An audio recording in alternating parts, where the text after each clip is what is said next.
clear procedure, called custom lens replacement, is a procedure that we use when the natural lens gets older and doesn't function well, and we call that dysfunctional lens syndrome. And I had dysfunctional lens syndrome. I had perfect vision until my 40s, and then my lenses began to stiffen up and I couldn't read anymore.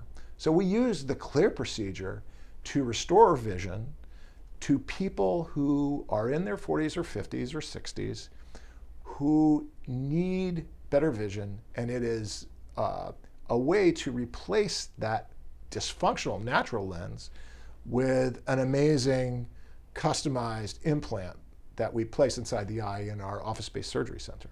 We do vision correction, and it is part and parcel of our mission to accomplish vision correction with the best possible patient experience. And office-based surgery is unequivocally the way to go if what you care about is patient experience.